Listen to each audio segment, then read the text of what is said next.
37년이라는 기나긴 세월 동안 중동의 거대한 축을 담당했던 절대 권력이 단 하룻밤 사이에 연기처럼 사라졌습니다. 이란의 최고 지도자 아야톨라 하메네이가 미군과 이스라엘군의 정밀 타격에 목숨을 잃으며 전 세계 지정학적 판도가 요동치고 있습니다. 이번 작전은 철저하게 계산된 시나리오에 따라 움직였으며 그 과정에서 드러난 전쟁의 새로운 문법은 우리에게 커다란 충격을 던져주고 있습니다. 가장 강력한 방공망을 자랑하던 테헤란의 심장부가 허무하게 뚫리는 모습은 현대전의 잔혹한 현실을 그대로 보여줍니다. 해외 외신들의 보도를 종합해보면 이번 장대한 분노 작전의 핵심은 정보의 완벽한 승리였습니다. 미국 중앙정보국 CIA는 하메네이를 포함한 이란 수뇌부 15명이 한자리에 모이는 정확한 시점과 장소를 사전에 파악했습니다. 뉴욕타임스는 정보자산의 정밀함을 강조하며 작전 직전 공격 시점을 전격 변경해 표적을 확실히 제거했다고 보도했습니다. 이스라엘은 30발의 미사일을 쏟아부었고 미군은 자폭 드론을 동원해 방공망을 완전히 무력화했습니다. 특히 이번 공격에서 주목할 점은 미군이 이란의 저가형 드론 기술을 역으로 이용했다는 사실입니다. 국내 방산 전문가들도 이번 사태를 예의주시하며 현대전의 패러다임 변화를 분석하고 있습니다. 과거에는 수십억 원을 호가하는 고가의 미사일이 전쟁의 주역이었으나 이제는 저비용 고효율의 자폭 드론이 전장을 지배하기 시작했습니다. 이란이 자랑하던 방공 시스템은 대당 약 6,700만 원 남짓한 저가 드론들의 파상 공세에 속수무책으로 무너졌습니다. 수천억 원의 예산을 들여 구축한 방공망이 구멍난 그물처럼 변해버린 셈입니다. 이러한 비대칭 전력의 위력은 한국의 방산 전력에도 커다란 시사점을 던져주고 있습니다. 우리 기술력이 세계 시장에서 어떤 위치에 있는지 다시금 확인하게 만드는 대목입니다. 현대전쟁의 성격이 완전히 바뀌었음을 보여주는 가장 잔혹한 증거는 바로 가성비라는 논리입니다. 이번 작전에서 미군이 투입한 자폭 드론의 대당 가격은 약 6,750만 원 수준입니다. 반면 이를 막기 위해 이란이 발사해 했던 방공 미사일은 한 발당 최소 수억 원에서 수십억 원을 호가합니다. 수천만 원짜리 미끼를 잡으려고 수십억 원을 허공에 날려버리는 이 기괴한 경제적 비대칭성이 이란의 국고를 실시간으로 갉아먹었습니다. 미군은 이란이 자랑하던 저가형 드론 기술을 그대로 복제해 성능을 극대화한 뒤 오히려 이란의 심장부를 타격하는 데 사용했습니다. 적의 칼날을 빼앗아 적의 목을 겨눈 셈이며 이는 철저하게 계산된 자본의 승리라고 볼 수 있습니다. 이번 장대한 분노 작전의 전술적 배분을 살펴보면 더욱 소름이 돋습니다. 미군이 저가형 드론과 한 발당 약 27억 원에 달하는 토마호크 미사일로 이란의 방공망을 흔들어 놓는 사이 이스라엘은 첨단 스텔스 전투기를 동원해 하메네이의 집무실을 정밀 타격했습니다. 이 과정에서 이란이 수십 년간 공들여 쌓아온 러시아제 S-300 방공 시스템은 아무런 역할을 하지 못했습니다. 레이더망에 잡히지도 않는 저가 드론들이 벌떼처럼 밀고 들어오자 고가의 방공 시스템은 어떤 타겟을 우선순위에 두어야 할지 판단하지 못한 채 마비되었습니다. 이것이 바로 하이테크 무기 체계가 가진 치명적인 허점이자 우리가 주목해야 할 지점입니다. 이 대목에서 우리는 대한민국 방산의 무서운 저력을 다시 한번 체감하게 됩니다. 서구권 국가들이 탄약 부족과 생산 라인 붕괴로 허덕일 때 우리나라는 세계에서 유일하게 고품질의 무기를 적정 가격에 대량으로 찍어낼 수 있는 인프라를 갖췄습니다. 폴란드가 왜 독일이나 미국의 무기 대신 우리 K2 전차와 K9 자주포에 수조 원을 쏟아부었는지 이번 이란 사태가 명확히 증명합니다. 아무리 뛰어난 무기라도 전장에서 소모되는 속도를 생산 속도가 따라가지 못하면 그 전쟁은 반드시 패배합니다. 한국은 현재 전 세계에서 소모전과 가성비 전쟁을 동시에 수행할 수 있는 유일한 병기창 역할을 수행하고 있습니다. 우리 방산기업들은 과거 6.25 전쟁 이후 소총 한자로 만들지 못하던 척박한 환경에서 출발했습니다. 선진국들의 기술 통제와 무시 속에서도 우리 연구원들은 밤을 지새우며 도품 하나하나를 국산화하는 피나는 노력을 이어왔습니다. 천공투와 같은 독자적인 방공 시스템을 구축하며 쌓아온 데이터는 이제 중동 시장에서 수조원 규모의 수출 잭팟으로 돌아오고 있습니다. 이번 작전에서 증명된 비대칭 전력의 중요성은 향후 우리 국산 드론과 유도무기 체계가 세계 시장을 지배할 강력한 무기가 될 것임을 예고합니다. 자본의 흐름은 이미 기술력과 생산력을 모두 갖춘 한반도를 향해 빠르게 이동하고 있습니다.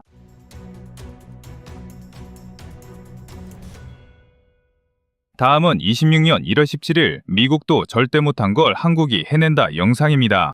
전쟁의 승패가 단순히 군인의 사기와 전술로 결정되던 시대는 끝났습니다. 현대전은 곧 자원 전쟁입니다. 1914년 제1차 세계대전 당시 독일군은 텅스텐 공급이 끊기자마자 전선에서 밀리기 시작했습니다. 그들의 포탄은 연합군의 장갑을 뚫지 못했고 공작기계는 무뎌져 무기를 찍어낼 수 없었기 때문입니다. 바로 이 텅스텐 하나가 없어서 제국이 무너졌던 역사가 있습니다. 그런데 지금 2026년의 시점에서 전 세계 군사 전문가들과 미 펜타곤이 식은땀을 흘리며 주목하고 있는 곳이 있습니다. 워싱턴도 베이징도 아닌 바로 대한민국 강원도 영월군의 첩첩산중입니다. 오늘 우리가 이야기할 주제는 단순히 폐광 하나가 다시 문을 열었다는 뉴스가 아닙니다. 이것은 미국이 중국의 자원 통제에 맞서기 위해 한국이라는 파트너에게 얼마나 절실하게 매달리고 있는지, 그리고 우리 땅에서 나오는 이 검은 돌덩이가 어떻게 전 세계 방산 시장의 공급망을 통째로 뒤흔들고 있는지를 보여주는 거대한 사건입니다. 최근 미국 CBS 방송이 강원도 영월의 상동광산을 집중 조명한 르포 기사는 단순한 광산 소개가 아니었습니다. 저는 이 보도를 보면서 미국 방산업계가 느끼는 일종의 공포를 읽었습니다. CBS는 한국 동부 외딴 곳에 미 국방부의 필수적인 전략 광물이 잠들어 있다 라고 표현했습니다. 여기서 필수적이라는 단어에 주목해야 합니다. 현재 텅스텐은 다이아몬드 다음으로 단단한 금속이자 3400도가 넘는 고열을 견디는 유일한 물질입니다. 우리가 자랑하는 K2 흑표 전차의 철갑탄이 적의 장갑을 종이짝처럼 찢을 수 있는 이유도 현무미사일이 지하 벙커를 뚫고 들어가 김정은의 집무실을 타격할 수 있는 이유도 모두 이 텅스텐 관통자 덕분입니다. 심지어 최첨단 반도체 공정과 AI 미사일 유도 칩에도 텅스텐은 대체 불가능한 핵심 소재로 들어갑니다. 문제는 이토록 중요한 전략 물자의 공급망이 그동안 완전히 붕괴되어 있었다는 점입니다. 전 세계 텅스텐 공급의 80% 이상을 중국이 독점하고 있습니다. 시진핑 주석이 마음만 먹으면 당장이라도 미국의 F-35 생산 라인을 멈추게 할 수 있다는 뜻입니다. 실제로 중국은 히토리와 텅스텐을 무기화하며 수출 통제 카드를 만지작거리고 있습니다. 이런 절체절명의 위기 상황에서 CBS가 한국의 상동광산을 지목한 것은 미국 입장에서 이곳이 단순한 투자처가 아니라 국가 안보를 지킬 유일한 생명줄임을 공식적으로 인정한 것이나 다름없습니다. 알몬티 인더스트리즈의 루이스 블랙 대표가 인터뷰에서 미국의 안보를 위해 상동광산이 나서는 것은 당연하며 우리에게는 다른 선택지가 없다고 단언한 부분은 현재 서방 세계가 처한 자원 안보의 현실이 얼마나 위급한지를 적나라하게 보여줍니다.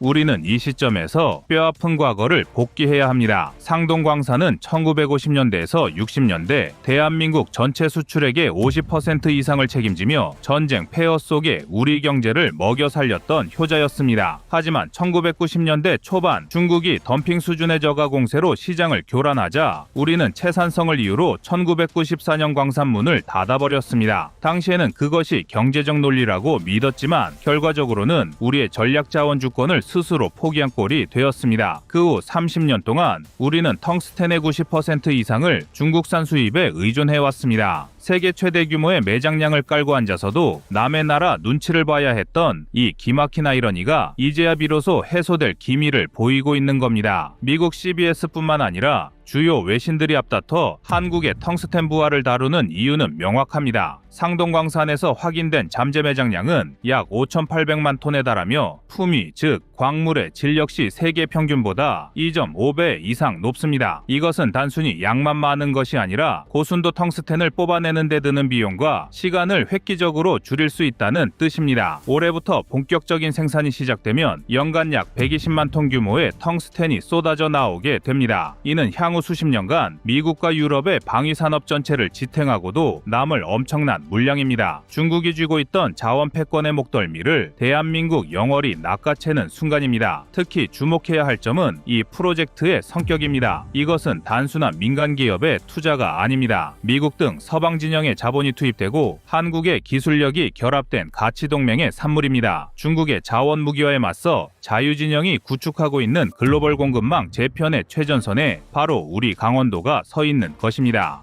우리가 흔히 K방산 수출 대박을 이야기할 때 완제품인 탱크나 자주포만 생각하기 쉽지만 그 무기들을 만드는 가장 기초적이고 핵심적인 원료를 우리가 공급한다는 것은 차원이 다른 문제입니다. 무기를 파는 나라는 고객을 가려받을 수 있지만 자원 기원을 쥔 나라는 판 전체를 흔들 수 있기 때문입니다. 도대체 왜 미국과 서방 세계가 강원도 영월의 돌덩이에 이토록 열광하는지 그 군사적 실체부터 파헤쳐 보겠습니다. 현대 전차전의 승패는 누가 먼저 보고 누가 먼저 뚫느냐에 달려 있습니다. 우리 군의 주력인 K2 흑표 전차가 자랑하는 날개 안정 분리 철갑탄 일명 날탄을 예로 들어보겠습니다. 적의 두꺼운 장갑을 뚫기 위해서는 엄청난 속도로 날아가 충돌하는 순간 그 운동 에너지를 한 점에 집중시켜야 합니다. 이때 탄두가 충격에 으깨지거나 녹아버리면 말짱도루 무기입니다. 바로 여기서 텅스텐의 진가가 드러납니다. 텅스텐은 녹는 점이 무려 섭씨 3420이 도에 달합니다. 철이 1500도에서 녹아내릴 때 텅스텐은 끄떡도 하지 않고 고체 상태를 유지하며 적 전차의 장갑을 뚫고 들어가 내부를 완전히 초토화시킵니다. 과거에는 열화우라늄탄이 이 역할을 대신했지만 방사능 오염이라는 치명적인 문제 때문에 전 세계적으로 퇴출당하는 분위기입니다. 결국 남은 대안은 오직 텅스텐뿐입니다. 그런데 더 무서운 사실은 이 텅스텐이 단순한 포탄뿐만 아니라 극초음속 미사일의 탄두, 스텔스 전투기의 엔진 노즐, 그리고 현대전에 두뇌라 할 수 있는 반도체 칩의 배선 재료로까지 쓰인다는 점입니다. 텅스텐 없이는 미군의 최첨단 F-35도 패트리어트 미사일도 그저 값비싼 고철 덩어리에 불과하다는 이야기입니다. 미국이 자국 안보 보고서에서 텅스텐을 국방비축 물자 중에서도 최우선 순위로 꼽는 이유가 바로 여기에 있습니다.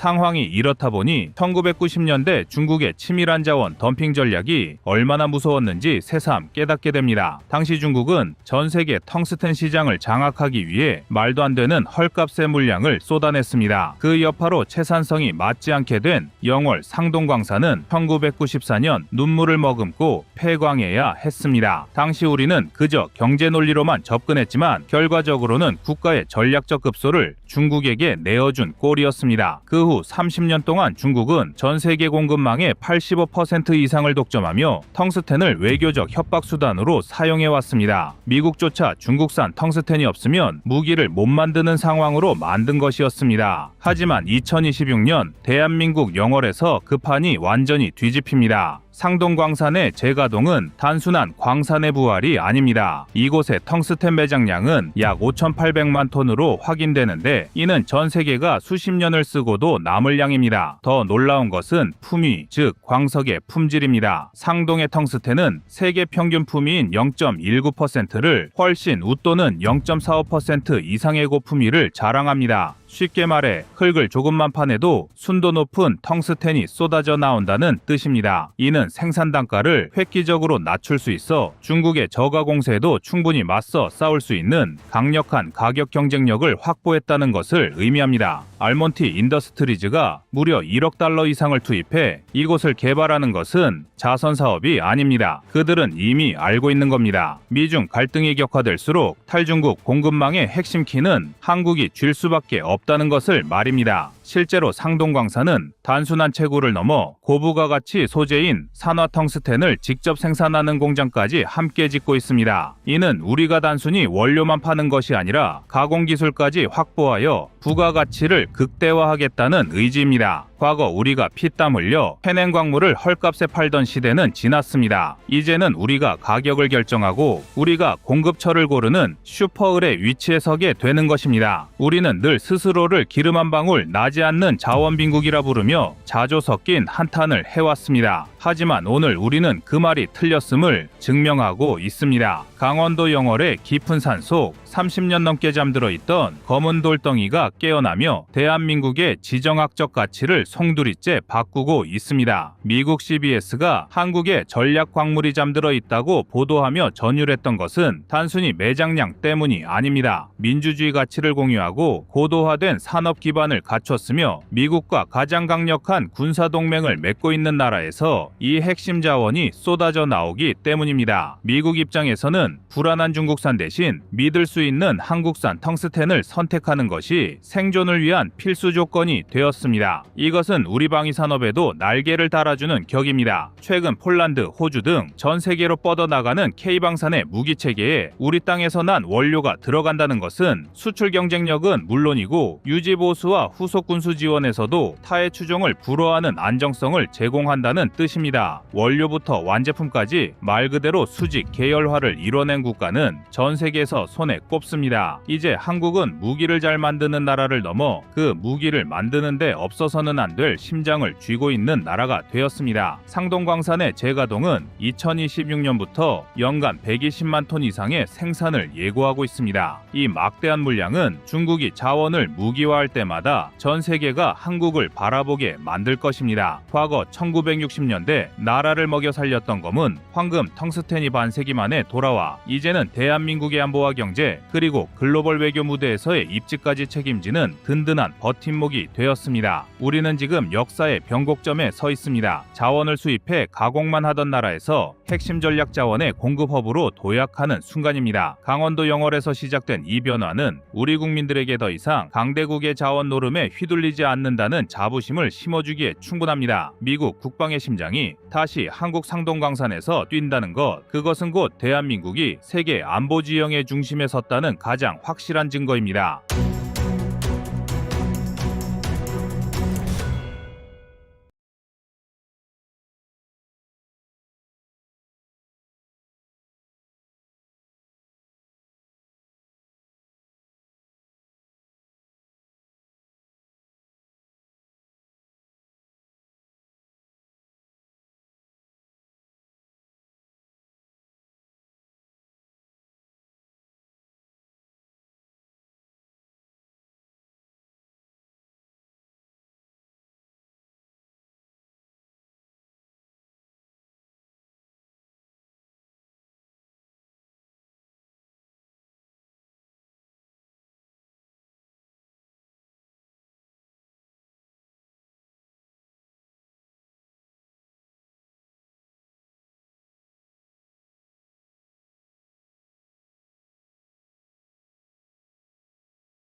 레이더 화면은 고요합니다. 적의 방공망 운용병은 커피를 마시며 평온한 하늘을 감시하고 있죠. 화면상의 그 어떤 점도 그 어떤 신호도 잡히지 않습니다. 그런데 그 순간 갑자기 기지의 모든 경보 장치가 미친 듯이 울부짖기 시작합니다. 하늘에서 벼락이 떨어지듯 미사일이 꽂히고 아군의 주요 시설이 불타오르는 걸 목격한 뒤에야 비로소 깨닫습니다. 이미 적은 머리 위에 와 있었다는 것을 말이죠. 이게 바로 현대전에서 스텔스가 주는 공포이자 강대국들이 수백조 원을 쏟아부어 얻으려는 절대반지와도 같은 힘입니다. 지금까지 이 절대반지는 오직 미국만의 전유물이었습니다. F-22 랩터라는 외계인의 고문에서 만들었다는 농담이 들릴 정도의 괴물만이 가질 수 있는 영역이었으니까요. 그런데 최근 전 세계 방산 시장의 판도가 뒤집히고 있습니다. 미국의 항공 전문 매체인 심플플라인이 2월 9일 내놓은 분석 기사를 보면 그 흐름이 명확히 보입니다. 그들은 현대 전투기의 생존 방식이 과거와는 완전히 달라졌음을 지적하며 스텔스 기술의 진화를 집중 조명했습니다. 그리고 이 진화의 끝자락에서 대한민국이 만든 KF-21 보라매가 무서운 속도로 치고 올라오고 있다는 사실에 주목해야 합니다. 많은 분들이 KF-21을 4.5세대 전투기라고 부르며 겸손하게 표현하지만 사실 이 기체에 숨겨진 설계 철학은 5세대를 넘어 미래전쟁의 핵심을 관통하고 있습니다. 과거 냉전시대와 2차 대전 당시의 생존 전략은 저공, 침투였습니다. 땅에 바짝 붙어 날면 지형지물 때문에 레이더가 비행기를 구별해내지 못했으니까요. 미국의 B-1B 랜서 폭격기가 바로 이런 방식으로 적의 심장을 노렸습니다. 하지만 기술은 잔인할 정도로 빠르게 발전했습니다. 룩다운 레이더가 등장하면서 땅바닥에부터 움직이는 물체조차 솎아낼 수 있게 되었고 저공 비행은 오히려 휴대용 대공 미사일의 먹잇감이 되는 자살행위가 되어버렸습니다. 결국 살아남는 방법은 단 하나, 레이더에 잡히는 면적 자체를 지우개로 지우듯 없애버리는 것뿐입니다. 심플플라잉의 보도에 따르면 현대 스텔스 기술의 핵심은 기체 형상 설계와 특수 소재의 결합입니다. 전파를 흡수하거나 엉뚱한 방향으로 튕겨내는 것이죠. 여기서 충격적인 사실은 F-22 랩터의 레이더 반사 면적이 0.0001 제곱미터, 즉 곤충 한 마리 크기라는 점입니다. 반면 기존의 베스트셀러인 F-15는 25 제곱미터로 하늘에 떠 있는 거대한 표적판이나 다름없습니다. 그렇다면 우리의 KF-21은 어디쯤 와 있을까요? 지금 당장은 외부 무장을 달고 있어 4.5세대로 분류되지만 기체 형상 자체는 이미 F-22와 놀라울 정도로 닮아 있습니다. 이는 우연이 아닙니다. 처음부터 내부 무장창을 염두에 두고 블록 업그레이드를 통해 완벽한 접비탐 형상으로 진화하도록 설계된 치밀한 큰 그림인 것입니다. 해외 전문가들이 KF-21을 주목하는 진짜 이유는 따로 있습니다. 바로 가성비라는 무기입니다. 미국의 F-22는 성능은 압도적이지만 유지비가 천문학적이라 미 공군조차 함부로 띄우지 못합니다. 경락고의 여왕이라는 비아냥을 듣기도 하죠. F-35 역시 훌륭하지만 복잡한 유지고소 시스템과 높은 운용 비용으로 도입국들의 허리를 휘게 만듭니다. 반면 한국은 F-35보다 월등한 가동률과 경제성을 확보하면서 F-22에 버금가는 형상 설계를 구현해냈습니다. 즉 미국은 너무 비싸서 쓰기 힘든 명품을 만들었다면 한국은 전장에 때로 몰려가도 부담없는 고성능 스텔스를 만들어낸 겁니다. 스텔스의 힘은 적의 탐지를 늦추고 먼저 쏘는 것인데 한국은 여기에 압도적인 물량 공세가 가능하다는 경제적 이점까지 더했습니다. 이것이 바로 미국 다음으로 진보한 한국형 스텔스 기술이 세계 방산 시장에서 두려움의 대상이 되는 진짜 이유입니다. 서구 언론들이 겉으로는 F-35를 찬양하면서도 이면에서는 한국의 KF-21이 가져올 파장을 예의주시하고 있는 것은 바로 이 지점입니다. 대한민국은 지금 그 누구도 예상하지 못했던 방식으로 하늘의 지배권을 다시 쓰고 있습니다.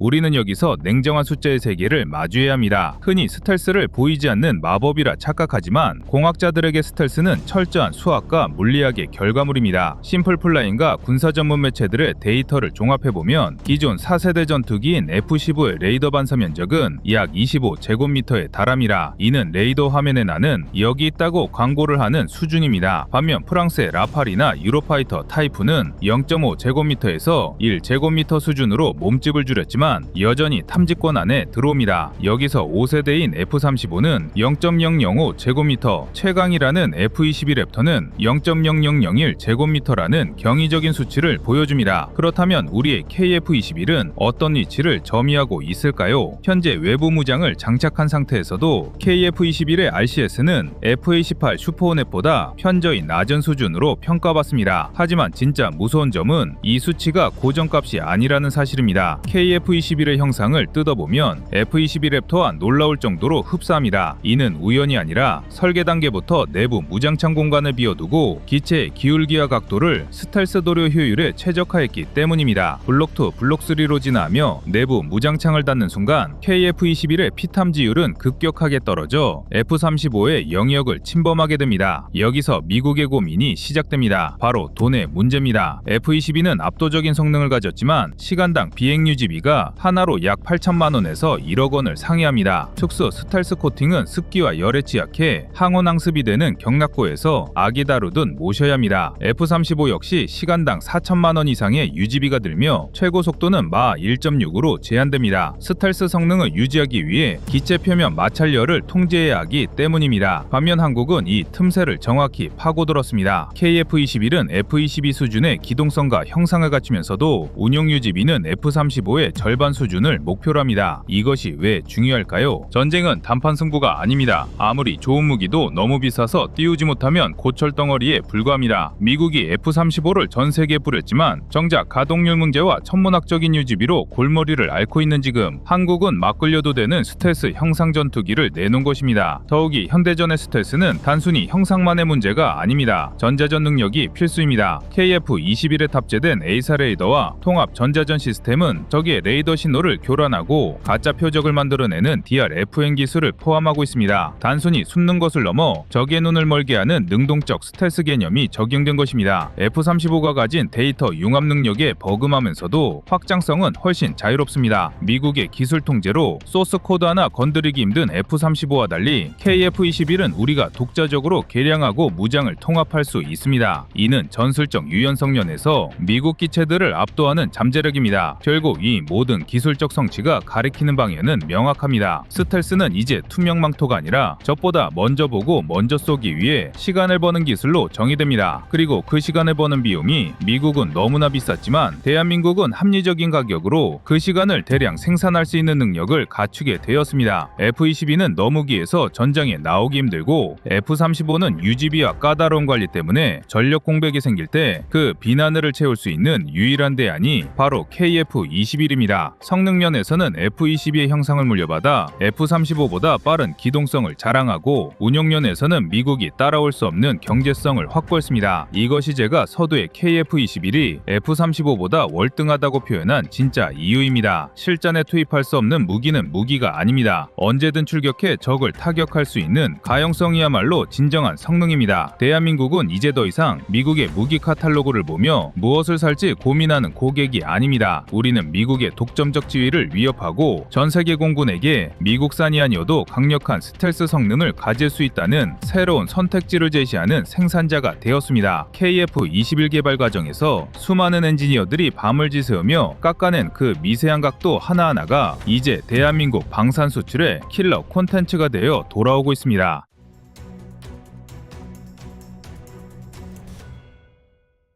다음은 25년 1월 11일 KF-21 엔진 기술 미국 요청 영상입니다. 2024년 12월 한국이 미국에게 전투기 엔진의 기술을 요청했다는 충격적인 소식이 전해졌습니다. 그런데 여기서 더 놀라운 것은 그 협상 자리에서 한국이 당당하게 기술을 요청했고 반대로 미국은 한국의 요청을 어떻게 답해야 할지 고민했다고 하는데요. 그래서 준비했습니다. 오늘은 한국이 전투기 엔진을 독자 개발할 때 미국의 기술 협력이 왜 필요했는지, 그리고 이제는 과거처럼 미국에 종속되지 않는 방향으로 어떻게 전개되고 있는지 자세히 알아보겠습니다.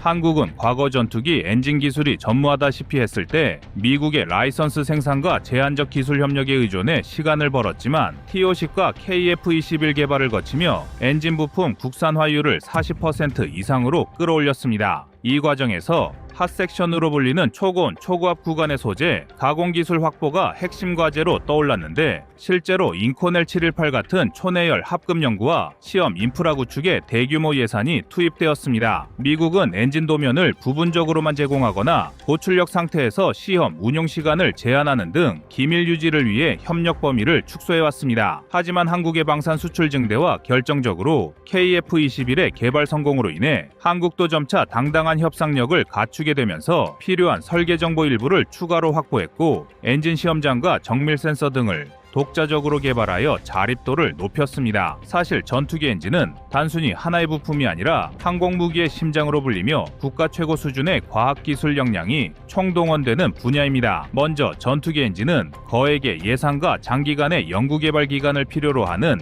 대표적인 첨단 분야입니다. 4세대 이상의 전투기에 탑재되는 현대식 터보팬 엔진을 완전히 독자적으로 개발하려면 통상 10년 이상 최소 수조 원에서 수십조 원까지의 거대한 비용이 투입됩니다. 예를 들어 미국의 F-35 라이트닝 II 전투기에 들어가는 F-135 엔진의 개발비만 해도 약 100억 달러 이상이 소요되었으며 이를 시제품 생산부터 양산까지 안정화하는 데 걸리는 시간 역시 10년을 훌쩍 넘었습니다. 이는 엔진 내부에서 초고온 초고압을 견뎌야 하는 부품 설계, 정밀 가공, 냉각 기술, 복합 소재 제작, 그리고 신뢰성 검증을 위한 무수히 많은 시험 과정 등 모든 공정에 국가적 역량이 총투입되어야 하는 까닭입니다. 그렇다면 한국은 왜 과거에 미국의 기술 협력을 받을 때 항상 을의 입장일 수밖에 없었을까요? 우선 한국 항공산업이 처음으로 군용기를 양산하던 1970에서 80년대에는 국내 엔진 기술이 전무하다시피 했다는 점이 큽니다. 전투기는 물론 민간 항공기 엔진 수리조차 외국 업체에 크게 의존해야 했던 시기였고 자체적으로 전투기를 설계하고 양산하는 것조차 쉽지 않았습니다. 공군이 운용하던 F4,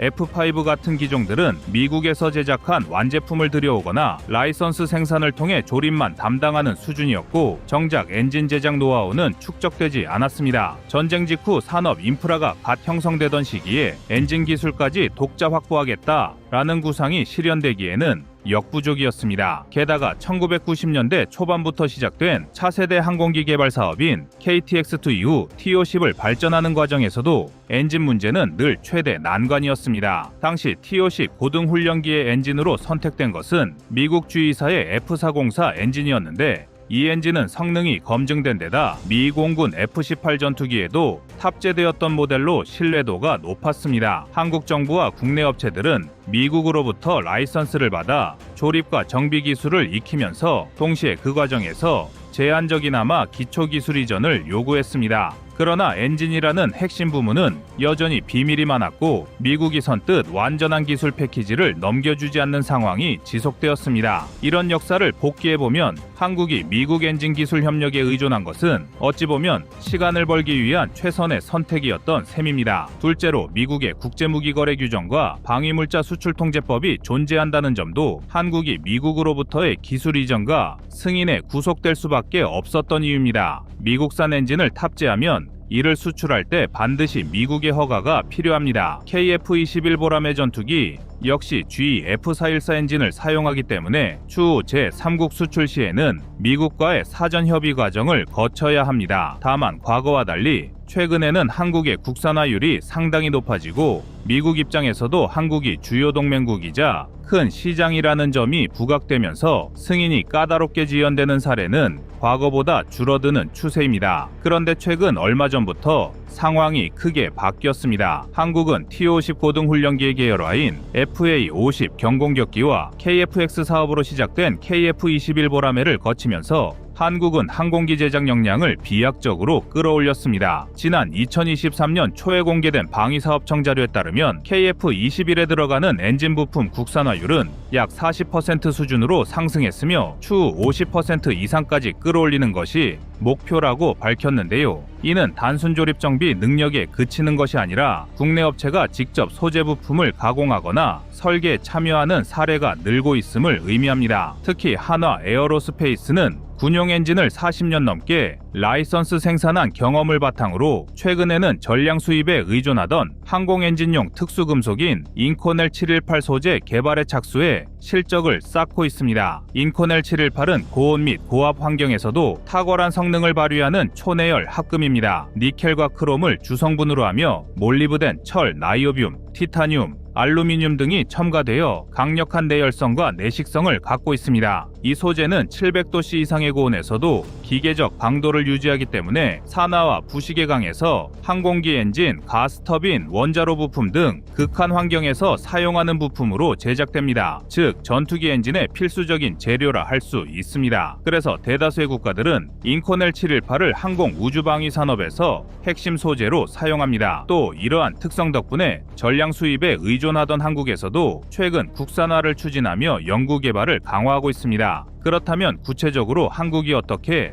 미국에 종속되지 않는 방향으로 전투기 엔진 기술을 확보해 나가고 있을까요? 첫째, 정부와 민간의 인식 변화입니다. 과거에는 무조건 미국산이어야 했다면 이제는 우리도 해볼 만하다는 의식으로 바뀌었기 때문인데요. 이에 따라 개발 연구 예산이 과거보다 더 적극적이고 장기적인 투자로 바뀌게 됐습니다. 항공 엔진 연구 개발에 앞서서는 반드시 소재, 부품, 가공, 실증 테스트까지 전 과정에 인프라가 갖춰져야 하며 이에 대한 과감한 예산 투입이 필수적입니다. 과거에는 세계 최고 기술을 가진 미국 업체와 협력하면 된다는 인식이 강했지만 지금은 국산화율을 높이면 해외 의존도를 줄일 뿐 아니라 미래 민수용 엔진 분야에도 진출할 수 있다는 비전이 확고해졌습니다. 항공 엔진 분야는 고난도 기술이지만 반대로 한번 성공하면 지속적인 기술 진화와 수익 창출이 가능하다는 장점을 가지면서 미국산 무기에 대한 종속적인 의식이 변화된 것이 큰 이유라 할 수 있습니다. 둘째, 한국 항공업체들의 실무 능력이 크게 향상된 점도 주목해야 합니다. 과거에는 엔진 도면을 단순히 받아서 조립하는 수준에 그쳤다면 이제는 제작과 성능 개량 과정에 직접 참여해 현장에서 문제점을 개선하고 우리 환경에 맞춰 재설계할 수 있는 역량을 갖추게 되었습니다. KF-21 시제기의 시험 비행 과정에서 드러난 개선점을 분석하고 향후 양산형 기체에 반영하는 등 개량 개발이 활발히 진행되는 것이 대표적인 예시입니다. 이는 미국 기업과 협력할 때도 과거처럼 일방적으로 노하우를 전수받기만 하는 구조가 아니라 이제는 서로의 이해관계를 따질 수 있는 파트너 수준까지 올라온 것이라 할 수 있습니다. 마지막으로 이 부분이 가장 큰 의미가 있는데요. 바로 한미동맹 관계의 변화로 한국의 자립을 뒷받침한 것입니다. 과거 한국은 미국의 무기를 대량 도입함으로써 군사적 안정을 유지하는 전략을 택해왔고 미국 역시 한국을 주요 전방 방어선으로 인식했기에 무기 판매와 기술 협력을 통해 지역 안정을 도모했습니다. 그러나 이제 한국은 세계 6위에서 7위권 규모의 국방비를 지출하며 자체 무기 체계를 수출하는 주도적 역할을 하기 시작했습니다. 한국이 글로벌 무기 시장에서 성장한다면 미국산 부품이나 기술이 함께 수출되는 이점이 미국 측에도 존재합니다. 미국 입장에서도 한국이 완전히 독립적으로 무기를 개발하기보다 어느 정도 협력 관계를 유지하면서 라이선스 비용 같은 부분으로 두 나라가 상호 이익을 주고받는 편이 낫다고 판단하게 된 것입니다. 즉, 한미동맹의 성격이 과거의 수직적 위치에서 이제는 상호 이익을 추구하는 파트너십으로 변화한 결과란 것인데요. 더 쉽게 말해 이제는 기술 협력의 내용과 범위에서 한국의 협상력이 커졌다는 점입니다. 이에 따라 최근 방위사업청은 2037년까지 5조 원 이상을 투입해 15,000파운드급 이상의 추력을 가진 첨단 엔진 기술을 확보한다는 구상을 내놓았습니다. 이는 어려운 목표지만 성공한다면 KF-21 이후 더 강력한 전투기나 무인체계 탑재 엔진을 국산으로 공급할 수 있어 방위산업 자립도가 크게 상승할 전망입니다. 결국 한국이 과거와 달리 미국에 종속적이지 않게 된 이유는 앞에서 언급한 세 가지들이 바뀌었기 때문이라 할 수 있습니다. 하지만 여전히 한국은 미국 기술 없이 5세대, 6세대 엔진을 완전 독자 개발하는 것은 쉬운 일이 아닙니다. 그럼에도 불구하고 KF-21에서 40% 이상 국산화된 부품을 직접 제작 관리하고 복잡한 실증 시험 과정을 한국 공학자들이 스스로 해내고 있다는 점은 기술적 자립의 청신호라고 할 수 있습니다. 가까운 미래에 15,000파운드급 추력을 내는 국산 엔진이 나온다면 이제 전투기 엔진 독립이라는 꿈이 가시권에 들어올 수도 있습니다. 물론 그 과정에서 예상치 못한 난관이 생기겠지만 그럴 때마다 단계적으로 문제를 해결해 나가는 것이야말로 과거 40에서 50년간 방위산업을 발전시켜온 대한민국의 전통적 방식이기도 합니다. 결론적으로 한국이 미국 기술 협력에 의존했던 이유는 초기 기반이 부족했기 때문이지만 현재는 한층 높아진 항공기 엔진 산업 경쟁력과 달라진 동맹 관계를 바탕으로 종속도를 크게 낮추고 있습니다. 이는 단기간에 이루어진 성과가 아니라 수십 년에 걸친 꾸준한 연구개발과 방산 투자의 결실입니다. 앞으로도 엔진 설계 원천 기술 확보라는 과제는 남아있지만 과거와 같은 절대적 종속이 아닌 상호이익을 기반으로 한 협력 구조를 통해 한국 방위 산업이 한 단계 더 성장해 나갈 것으로 기대됩니다.